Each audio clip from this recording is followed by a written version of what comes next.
If I were a betting man, I would take the over on the Browns win total in 2025. I'll tell you why. Coming up next on the Locked On Browns podcast.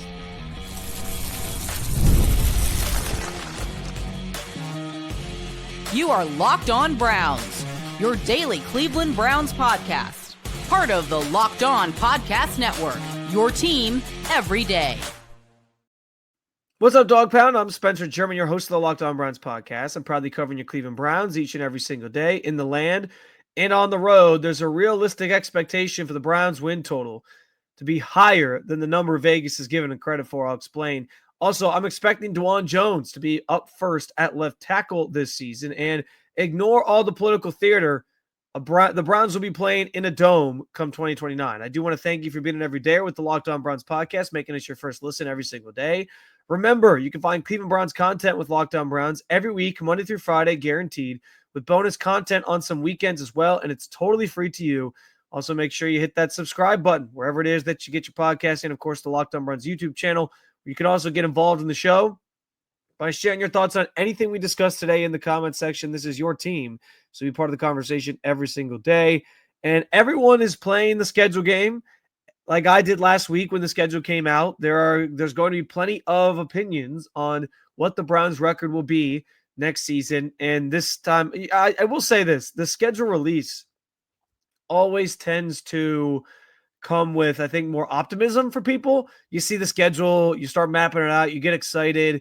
You're like, there's no, like, you start to see games that it feels like they can actually win. I did that with the Packers, right? I have the Browns starting 2-1 this season because I just think they'll get off to a decent start. I think the Packers are good, but I think the Browns will be able to beat them, especially with the defense that they have.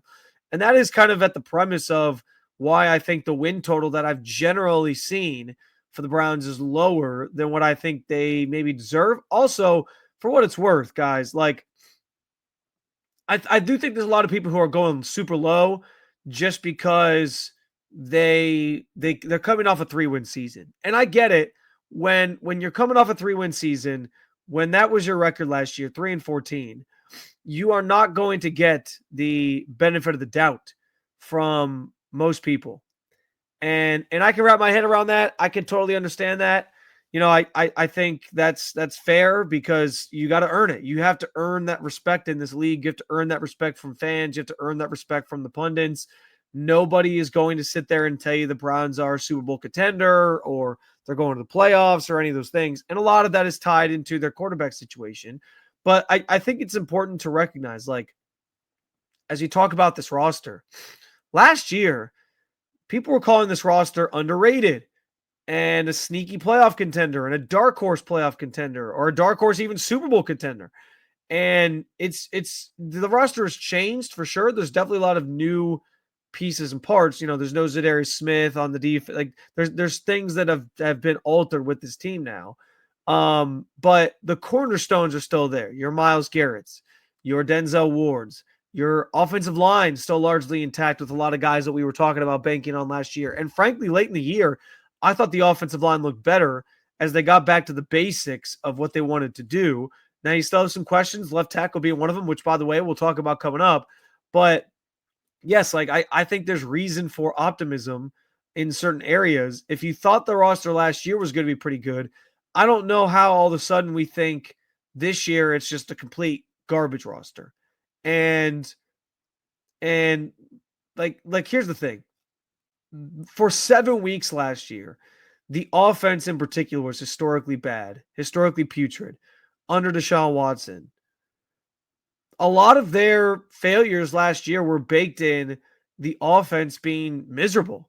And that started with Deshaun Watson, obviously. Like, he was at the forefront of why the offense was so bad. And then the quarterback play from there didn't get much better. Yes, you had a spurt there with Jameis Winston when he took over where it looked competent. And you had some weeks with him where it did look competent, and then he was just turning the ball over too much. He cost you that Monday night game because he throws 2 pick sixes, and then it was dreadful quarterback play down the stretch again because they made the change to DTR, and then Bailey Zappi in the last week of the season. Like, it was just bad all around. Everything about it was bad, aside from the stretch of games with Jameis Winston that gave you some hope, made you feel like you had a chance in games. But even with Jameis, there were obviously some problems. So, like a lot of the failures last year were baked in that position specifically. And I still think, like, if you threw the balls out tomorrow, the Browns have a top 10 defense in football. I think that last year, no, the defense didn't put up the historic numbers they did in 2023. I'm not going to go that far, but they did keep the Browns in games more often than not. And that's the thing. Like, I remember watching these games thinking, like, man, if they could just get their offense going, they got a shot in this thing. There were so many times where they made a game feel like they kept a game a one possession game for an extended period of time, despite the offense going 3 and out, turning the ball over, whatever it might be. They kept them in the game, and then the offense just couldn't do anything with it. And then eventually it snowballed into the other team would pull away because, again, when the offense isn't scoring, when the offense isn't giving you a shot, and you're on the field for a lot longer period of time, you're going to eventually sort of crack there. And that played out on a number of occasions last year where the Browns defense tried to keep it close. I mean, even I think about like the Washington game. They gave the Browns a chance in the first half, and then the offense could do nothing. And eventually they pulled away and made it ugly in the second half. But like for the first half of that game, like they were keeping them in it. They got it. The offense even got down to the red zone and then they turned it over. Like it was just so many. It was a comedy of errors on offense and a comedy of errors at the quarterback position that cost this team. And so I would argue, and I understand, like no one has a world of confidence in this quarterback room specifically. It's a hodgepodge of guys. It's an island of misfit toys. It's Joe Flacco at 40. It's Kenny Pickett, failed first round pick from 2022. It's 2 rookies that we don't have a lot of answers on just yet. Like, I get why you're not looking at that room like, oh, everything's safe, everything's fine. But I would argue that you feel like from that group, you're going to get competent quarterback play. And frankly, that's what the Browns need. You've seen it with Joe Flacco. You know he can give you the competent quarterback play. What are you going to get from a Kenny Pickett if he starts? What are you going to get from one of these rookies if they start, if they earn the job, or if they take over at some point? Those are the questions that still have to be answered. But I would argue that like this quarterback room can give you better. The bar was so low last year with what the quarterback position was giving you and what the offense is giving you, that I would argue there's a chance they take a step forward and that they're better than last year just at that position specifically, that you're going to be okay. That doesn't mean I'm picking the Browns to go, surprise people and go like 10-7 and make the playoffs. I didn't say that. I didn't take it that far. But the over-under win total I've seen for this team has generally been like 5.5. I think it's pretty reasonable to assume that with the defense they have, with just competent quarterback play, they can be better than a 5.5. Again, I know you can't technically win half games, but 5.5 win team. And like that's like, so I would take the over there. I 100% would. And that's why in my prediction last week, this is just my first prediction, I had them going 6-11. And I could see my main point though in this is like, if you're arguing that the Browns are going to be better this year, I think that's fair. And if you're arguing that like you think they can get to 7 or 8, I think 6, 7, 8 wins is kind of a better floor than the 5.5, because I don't know that history is just going to repeat itself where they're going to be that bad offensively that they only win like 3 games again. I think 3 is very low. I think 5.5 is okay, but I would still probably take the over, because with okay quarterback play with somebody like Joe Flacco, if Joe Flacco started all year, I think you could accidentally win like 6 games. I do. I say accidentally, but I just mean like, not beautifully win them, but like you could win 6 games with Joe Flacco if he did start all season. I don't think that's going to happen, but I think that you're going to get enough competent quarterback play from the sum of this quarterback room that you're going to be okay to win at least 6 games next year, which is why I picked that as my record. Speaking of the offense and speaking of things that need to be answered, who's up first at left tackle? I'll tell you, and why I'm excited about that player coming up next on the Locked On Browns podcast.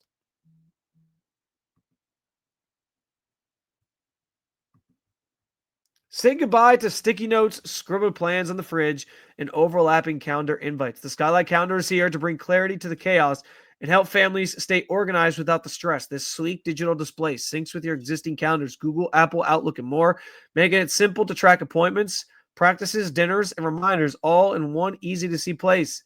If I had $1 for every time I forgot something on our schedule, I could retire from podcasting. Happens to me all the time, and leads to plenty of frustration from my wife when I look at her like she has three heads because I forgot that we have some event going on that night. The skylight calendar has turned my forgetfulness into punctuality on my part, and man, has it made life a lot happier in my house. Right now, Skylight is offering our listeners $30 off their 15-inch calendars by going to skylight.com/NFL. Go to skylight.com/NFL for $30 off your 15-inch calendar. That's SKYLIGHTCAL.com/NFL.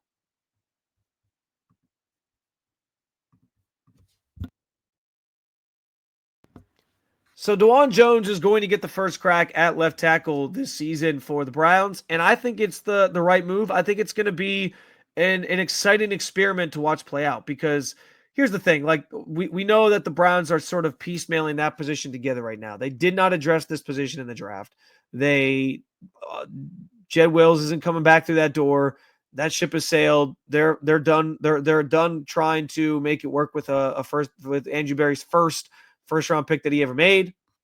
And clearly that wasn't going to happen again. There's plenty of questions about Jedrick's game and whether or not he loves football and all those different things. So him not being on this roster is not something, we're not crying over spilled milk here. It is what it is. It didn't work out.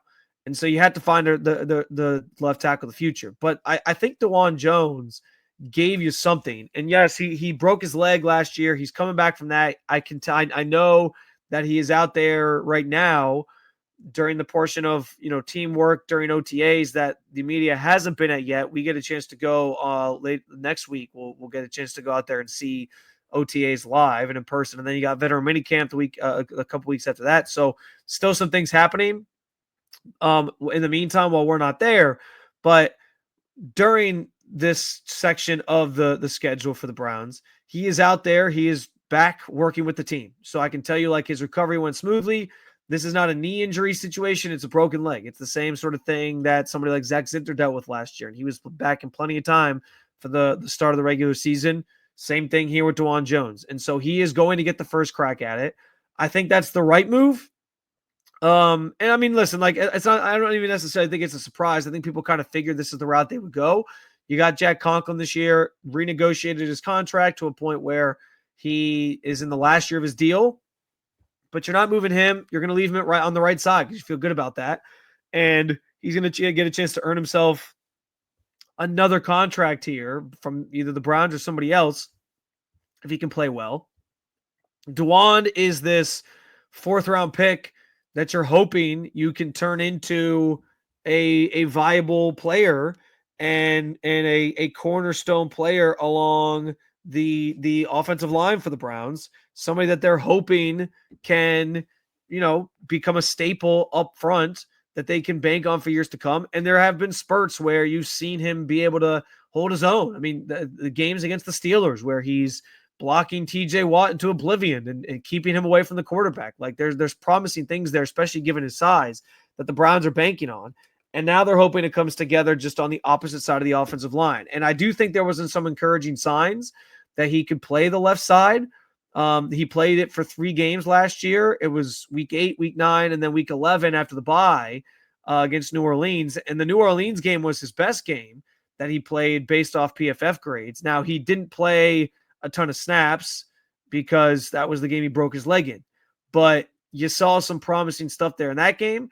It seemed like each week he was getting better and better on the left side, and that he was kind of picking up the nuances of the position. Because I don't think people realize how difficult it is to switch from one side to the other. It's not just like a flawless, like, well, if you can play one side, you play. No, like your kick step it's with a different foot. Everything is the opposite. And so it's a lot harder than people think to make that switch. But and from what I understand, he played left tackle in high school. So he does have some experience with it. Or he played left tackle at least somewhat when he was. No, actually, I don't think that's true because he's always talked about how this is the first time he's played that side and that he had sort of figured some things out, at least somewhat like decently during the season. So I take that back. He has not played it ever. And for him to do it for the first time, be unselfish about it, take that challenge upon himself and turn it into a pretty decent stretch there of 3 games where he looked like he was competent, I think speaks a lot to his character. Also to the fact that he had gotten himself like back in playing shape and back better. Like last year was a struggle for him because I think his weight got the better of him. He had come back. He was coming back from that knee injury. He was also the only one out there in a series of knee injuries that guys were dealing with who was trying to like practice through it. He had practiced throughout the offseason or throughout training camp. Jay Wills didn't practice during training camp with a very similar knee injury. And then he tried to just kind of get himself ready for the season by playing on it and practicing on it. And it didn't go well for him, so much so that like he lost that right tackle job after a while. And that was given over to Jack Conklin. And then, which they expected Jack Conklin to do something once he was back. And then he sat for a couple weeks and didn't really play either spot. And then he came back at the left tackle spot out of necessity, and he showed pretty nicely there. So I think this is one of the more fascinating sort of positions to watch unfold this year for the Browns, because if Dawand establishes himself as a suitable left tackle, then you might have your answer to your questions there at one of the most important positions on offense. If he doesn't, you know it's going to be a top priority next year that you're going to have to address, that you're going to have to get a player, and you're sort of answer your questions that way. I think that also plays into, though, like where this season is headed anyway for the Browns, right? They are very much in a transitional period. We talked about it being a rebuild, and how I think Jimmy Haslam sort of signaled that at the owners' meetings when he said, we got to dig ourselves out of this hole. They're embracing the fact that they have some questions they have to answer. Left tackle, which you can argue maybe that's not a position that you should sort of be winging it, if you will, or like hoping for the best, hoping and praying for the best. But, they had somebody in-house that they wanted to at least try there and see what they can get out of it before they, go all in on addressing it with a bigger asset like a draft pick or whatever. So they waited, and I think that's a fair that is clearly the reason why they didn't go out in the offseason and go harder for a left tackle. Now they did sign Cornelius Lucas, who's a swing tackle, and that I think also helps the situation, because if Dawand doesn't work out, you have somebody there in Cornelius Lucas that you feel good about. This isn't James Hudson. This is Cornelius Lucas is somebody who has played both tackle spots pretty consistently. I don't know that you want him as a starter all the time, but like last year, I talked about PFF grades for Dawand Jones. Cornelius Lucas played left tackle for a grand total of 8 games last year, and his grades, especially pass blocking, were solid. I mean, consistently like putting up like 70 or plus in pass blocking grades, and his run blocking grades got better, it felt like, as the season went on. He went from like the 50s into the 60s, had a game where he had 83.7 against, actually, ironically, the Cleveland Browns. And then he had a couple 60 grades before he moved back to the right side later on in the season. But yeah, like he is a guy that you can kind of count on to spell or fill in, and that was, I think, the an important signing for them, because they know they have somebody they can pivot to if needed, if it's not working out with Dawand Jones. But the idea of Dawand Jones at left tackle, it's your only option, I think, really, for the Browns to start the year. And I'm excited about the prospect of Dawand Jones learning that position more, figuring that position out more, and potentially being able to seize the opportunity to become this team's starting left tackle. It might not work out, but I'm okay with giving it a try here in a transitional year, seeing what he brings to the table. And you can pivot to Cornelius Lucas if you need to, if things go awry at some point in the season or he gets hurt. And that's the biggest thing Dawand Jones has to prove, by the way, is that he can stay healthy and that he can play in this league regularly. Because right now, 2 seasons in to a promising career, he's gotten hurt both seasons.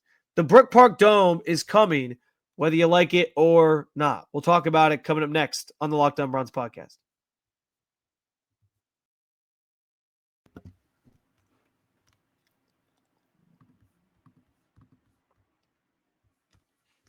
So forget all the political theater, forget all the posturing that's going on between government agencies, both locally and more statewide. The Brook Park Dome is essentially, in my eyes, going to happen. Like last week, for example, and this is what this conversation all stems from. Roger Goodell showed up in Columbus to help lobby for this funding, this state budget to be passed. that would allow the state to help grant the Browns $600 million in bonds to be used on the Brook Park Dome facility. And if that gets approved, if they get that $600 million, the Browns can kind of skirt around needing help from the county, which they've dug their feet in. The county has stood their ground on. We're in lockstep with the city. We want to renovate the stadium downtown and keep the Browns downtown, and they think that's the priority here that they need to do. And then listen, I that's fine. Like if their political careers, if they're worried their political careers are going to be wrapped up in that decision, and they don't want it to seem like they quote unquote lost the Browns again, and so they're taking a stand. I get that. I also think it's better for everybody to just be in kumbaya on this. Like to me, the taking this to court over the Modell law and taking this to a place where it's like, well, we're arguing that you're moving the Browns and you can't do that without first putting the team up for sale. Like those types of things, that is in bad faith to me. And listen, I understand that there is an attachment to this team being downtown. I wish there was a way that was feasible for them to build the stadium downtown and keep the team downtown. I think that was the original plan. I think the Haslams wanted to do something like that. But as they surveyed all these different properties and lands and figured out what they could do, people have talked about Burke Airport. It's going to take like a decade to decommission the airport, take it all down, and make that serviceable land where you could build something on. So there's just so many steps to go into this. And the longer you wait, by the way, the more expensive this project's going to become. And then that's more money that Jewish taxpayers have to put into it. So there's a lot in play here. But the idea that like the Modell laws should come into play and they are going to they're taking the Browns away from Cleveland, I think is again, I think it's just in bad faith because the Modell law was put in place to prevent owners from taking the Browns and moving them to like San Antonio or moving them to St. Louis that doesn't have a football team now or whatever, or using basically these other major cities as a bargaining chip and trying to take the team away from Cleveland. The team is staying in I don't even want to say Northeast Ohio because that makes it like because that would be like if they played in Akron, they're still Northeast Ohio. They're staying basically within the city of Cleveland. They're a step out. They're going to be a step outside of the city limits, and on land, by the way, that from my understanding used to be owned by the city. So, like I can't wrap my head around the idea that people are trying to hold this up over something like that. Like I think the Modell law stuff has been disingenuous. Like clearly the Haslams aren't taking the team away from Cleveland. They're just trying to give them a facility that's up to par with the rest of the NFL. And I understand that when there's taxpayer dollars in play, it can be a contentious thing. And I largely subscribe to the idea that owners should be footing the bill on these types of things. But I think what I can wrap my head around with this project is that the Haslams are basically funding half of this project themselves. They're also going to pay any overages, like any any extra expenses that they haven't accounted for or that pop up along the way. They are footing the bill on that stuff. And that will eventually be money they get back in the form of, because PSLs are coming. When that new stadium is built, it's going to be PSLs. It's going to be, higher amount of higher pay for parking because they want to get all the money back at some point and recoup that money somehow. But for the dome and this entire facility, the Browns owners are paying half of that bill, which is a big deal. Like to me, that's a massive chunk of change that rightfully they are contributing. I understand where the idea of the city or the people paying for the other half is the idea that like you're setting yourself up for that to be a facility that's owned by both the owners and the city that it's in. And so that allows Cleveland to still use, or at least Brook Park to still use the facility to book other things. It doesn't, if it's the other way around, then the owners get say in everything that goes on in that building and they get all the money from it. They're making this a split where the city will still see the benefits and reap the benefits of the facility and get some of the tax revenues and get, to get some of the booking fees for artists and things who might come through the area. If there's a Final Four that gets hosted here, like the area will get the benefits of those things because they also own part of the dome. So the thought process here to me has been sound. And I know I don't want this to become like you're taking the side of the Haslams. I just think you can knock the Haslams for a lot of things without question. I'm not going to fight you on the Deshaun Watson trade, maybe chief among them. But this dome situation, I think they have gone about it the right way. I think it as much as I wish that we lived in a world where owners just footed the bill and all this stuff and then still share the revenue. The only way you're going to get a share of the revenue if for this entire complex that's going to be built is if the city also contributes, if the state also contributes. And so the gist of this entire thing is that it's likely going to happen in some way, shape, or form. I don't know if it's just going to be Mike DeWine approves the budget on the way it is right now, because he's talked more so about tweaking the wording where they'll help fund stadium projects like this by upping the tax on gaming, right? Like sports gambling, that type of stuff. They would up the tax on that, and the extra money they make would then go to this, because they don't want to set a precedent that like, hey, we'll just give you $600 million in to all these teams to help renovate stadiums. They don't want that to be something that they're regularly doing, but they want it to come from some sort of revenue source. So they're thinking about doing it for the gambling taxes. And if they did that, or the gaming taxes, and so that would be one way that DeWine, I think, has envisioned it. And so he might change it to be that being like the method that they fund these things.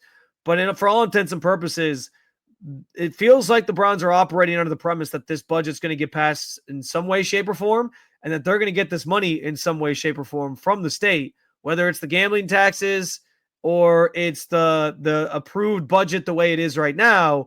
They're going to get this money, and they can largely proceed ahead without the help of the county or the city, if that's the case. So I understand there might be people holding out hope that the Browns stay downtown and that they change course and put the $1 billion into the stadium on the lakefront. Guys, that's putting lipstick on the pig. I agree with all the assessments that like you can't just keep pumping money into a dump and hope that it's going to be better. Like in 10 years' time, we're going to be talking about the exact same thing. This facility makes sense. The money and finances of it stinks that some of the money has to come from tax dollars. And I understand why people are frustrated with that. But this is the world that we live in. I wish it was a perfect world where this wasn't the case and the owners could fund it and they'd still split the money. That's not going to happen. So ultimately, I think it's time to accept that Brook Park is going to be the Browns' home by the year 2029. And as much as some of these other people politically are dug in on it and they keep doing the posturing thing of like throwing out the letters on social media and they're putting on this dog and pony show, the reality is this is probably what's coming. They'll keep blaming the Browns for it. They'll keep making the Browns look like villains. But in the grand scheme of things, I do think this complex, this dome, is going to be a positive for Northeast Ohio. Like this is a facility that this area has never seen, and there's going to be a lot, I think, of good that comes from it, even after the financial outlook that it's going to take to build it. So that's just my stance on it. I'm sure people feel differently. You might feel differently. But another episode down with you, Dog Pound. Thank you for joining me as always to talk about your favorite football team. Plenty more to come this week. We'll start looking even more and even deeper at some of these positions and position battles and things that will be going on here in the coming weeks. So make sure you hit that subscribe button to make Locked On Browns your first listen every day. For your second listen, check out Locked On NFL Scouting, or you can keep it local. Check out Locked On Cavs or Locked On Guardians. Thank you for being every day at the Locked On Podcast Network. I will talk to you again real soon, Cleveland. See ya.